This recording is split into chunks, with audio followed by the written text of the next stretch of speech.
I tried to understand Nostradamus, but the more I read, the less certain everything felt. At first, I thought this would be simple. A man from the past, known for predicting the future. A collection of writings that people had studied for centuries. It sounded like something you could approach logically, something you could break down, understand, maybe even explain. But the moment I actually sat down and began reading his work, that expectation quietly disappeared. Because nothing about it felt clear. There were no direct predictions, no precise dates, no unmistakable descriptions of events. Instead, there were short verses, quatrains, written in a mixture of 16th century French, Latin, and occasional Greek. The language itself felt distant, layered, and intentionally difficult to pin down. And yet, these verses, first published in 1555 in a collection known as Les Prophéties, have survived for nearly 5 centuries. People have returned to them again and again, convinced that within those lines are glimpses of the future, not just vague ideas, but real events. Wars, revolutions, the deaths of kings, even modern disasters. At first, I assumed that somewhere within these writings, there must be something concrete, something undeniable that had convinced so many people over such a long period of time.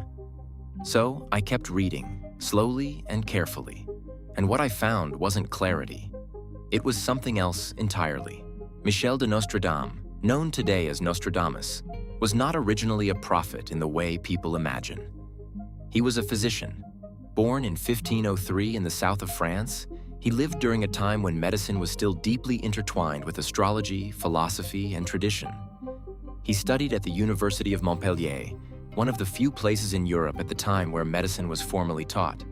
But his life was shaped by something far more powerful than academic study: the plague. During the 16th century, outbreaks of plague were frequent and devastating. Entire towns could be wiped out in weeks.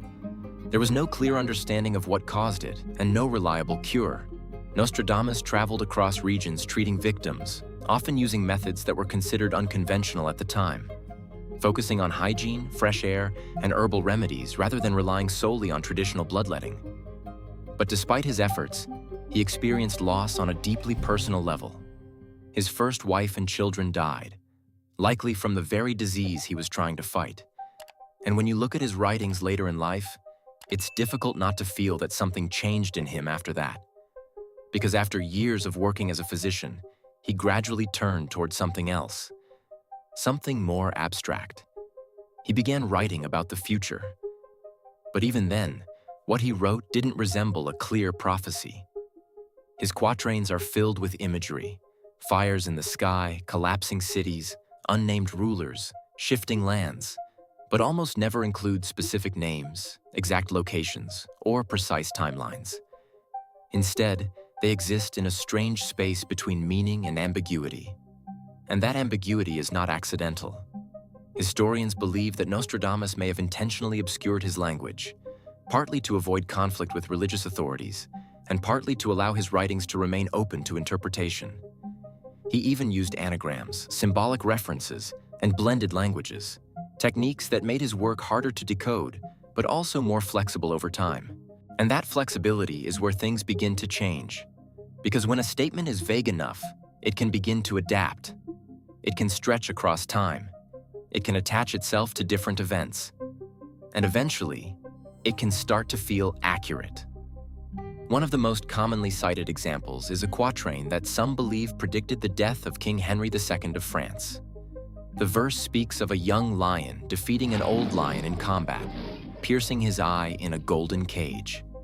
Years after it was written, King Henry II died in a jousting accident when a lance pierced through his helmet and into his eye. And for many people, this felt too specific to be coincidence. But when you look closer, the language is still open. There are no names, no confirmed date, no direct reference to a tournament. Only imagery that can be interpreted in multiple ways. And yet, once the event happened, the meaning seemed to lock into place. This pattern repeats again and again. Major historical events occur, and people return to Nostradamus' writings searching for connections. And often, they find them. Not because the text has changed, but because the context has. And that's where something deeper begins to emerge. Because at some point, this stops being about whether Nostradamus predicted the future and starts becoming about why we keep trying to prove that he did. The human mind is not passive. It doesn't simply observe information. It actively searches for meaning, patterns, connections, explanations, especially in moments of uncertainty, especially when the stakes feel high. Psychologists refer to this as pattern recognition, our ability to find structure in randomness. It's what allows us to survive, to learn, to make sense of the world. But it also has a side effect. We sometimes see patterns even when they aren't truly there. And when you combine that with vague, flexible language, like the quatrains of Nostradamus, you get something powerful, something that feels meaningful, even if that meaning isn't fixed. Because the truth is, Nostradamus' writings don't need to be precise to feel accurate. They only need to be close enough for the mind to complete the picture, close enough for us to recognize something familiar, close enough for us to believe. And belief is a powerful thing, especially when it comes to the future, because the future is one of the few things we can never fully see. It exists just beyond our reach, unwritten and undefined. And that uncertainty creates something uncomfortable, so we look for ways to reduce it.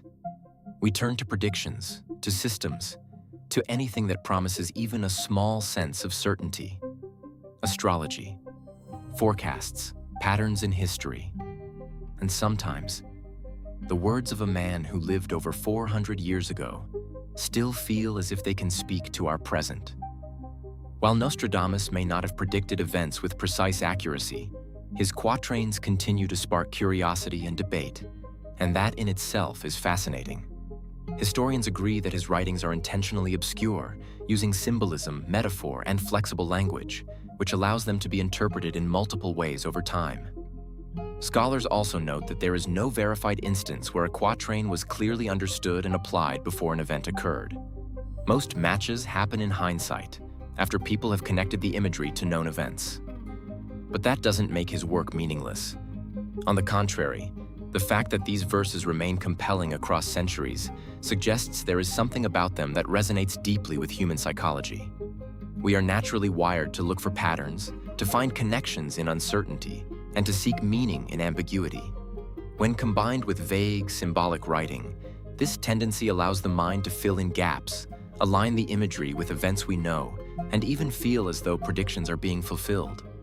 And maybe that is the real genius of Nostradamus. Not that he could see the future, but that he created something that invites reflection, interpretation, and wonder across time. And even today, some of his quatrains have never been connected to any event. That means, in a way, they are still waiting, still open to interpretation. Could some of these words describe things yet to come? Maybe a political shift, a natural disaster, or something the world hasn't even imagined. We can't say for sure, but reading them now, 4 centuries later, it's hard not to wonder what the future might hold and what patterns our minds will find in them. Because at the heart of it, the power of his work lies not in being right or wrong, but in reminding us how much we long to understand the unknown. Even today, reading his quatrains makes us pause, think, and question. Are we seeing insight into the future, or are we seeing the patterns our minds are trained to find? Perhaps the truth is somewhere in between, a space where curiosity meets imagination, and where uncertainty is as meaningful as knowledge. And that's why, more than 4 centuries later, people still return to his words, not for absolute answers, but for the chance to explore the mystery of what lies ahead, and in doing so, to better understand our own desire to know. And maybe, in the end, that's what Nostradamus really left behind. Not a roadmap to the future, but a mirror reflecting our own need to understand it. A reminder that sometimes the journey of wondering is more important than the certainty we crave.